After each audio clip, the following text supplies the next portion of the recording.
شما اگر توی کبک دانشجو هستین یا همراه دانشجویین به شما پزشکی خانواده تعلق نمیگیره. دانشجو یا همراه دانشجو باشید شما نمیتونید از خدمات درمانی رایگان استفاده کنید، نمیتونید ملدی کارت داشته باشید. ما رفتیم پیامای تو رو تو گروه‌های مختلف خوندیم، بیا این تجربه رو به من بگو. پس اگه شما دانشجو یا همراه دانشجو هستین به احتمال خیلی زیاد این شرایط شامل شما میشه که بچه‌تون بتونه ملدی کارت بگیره.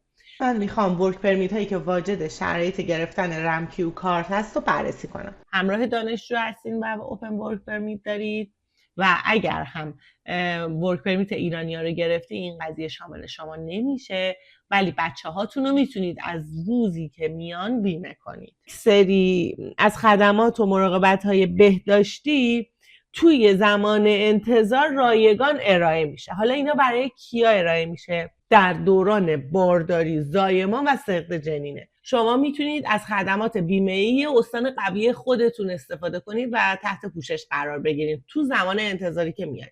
برای کسایی که اقامت دارن در کبک 183 روز و برای اونایی که موقت هستن 21 روز متوالی نباید کبک رو ترک کنن. همه اینا رو انتخاب کردین رفتین جلو، شرایطتون رو ازتون پرسید، بهتون یه شماره تماسی میده. طریق این باید تماس بگیریم و اعلام کنیم شرایطمون رو. یه زمانی هر کی که به من میگفت کبک کجاست، توی زمستونا حتی به منفی 50 درجه میرسه، من میگفتم من حتی اگه بمیرم هم نمیرم اونجا زندگی. جغرافیایی تصویری به زبان فارسی هستیم، با من همراه باشین. کبک به 17 منطقه اداری تقسیم شده که هر کدوم شامل شهرها و شهرک‌های زیادی هستن. داونتاون ترکیبی از زندگی کاری و دانشجویی داره. اگه از حمل و نقل عمومی استفاده میکنید احتمالاً اسم لول و بروسارد رو خیلی شنیدید. مثل پل شامپلن، پل ژاک کارتیه، پل ویک. در مورد تغییراتی که در قوانین مهد کودک‌های دولتی اتفاق افتاده خیلی صحبت میشه. وقتی با یکی از مهد کودک‌ها صحبت کردم گفتن این قانون خیلی وقت وجود داره و به نحوه تصمیم گیری مدیریت برمیگرده. شما وقتی که سر سال مالیاتی میشه هر هزینه ای رو که پرداخت میکنی 70 تا 78% این هزینه رو سر سال مالیاتی به شما برمیگردونه.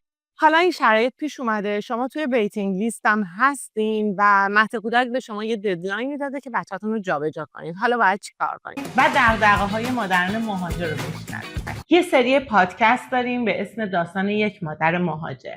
هر سری این پادکست ها رو قراره با چند تا قسمت از داستان یک مادر مهاجر پیش ببریم بدون قضاوت به عنوان یک مادر بی سانسور در دنیای واقعی، در مورد مادر شدن و مادر بودن یک مهاجر. ما قراره توی این سری از پادکست ها بگیم که خیلی از اتفاقایی که برای ما میفته به خاطر تصویر اشتباه ما، نه تصویر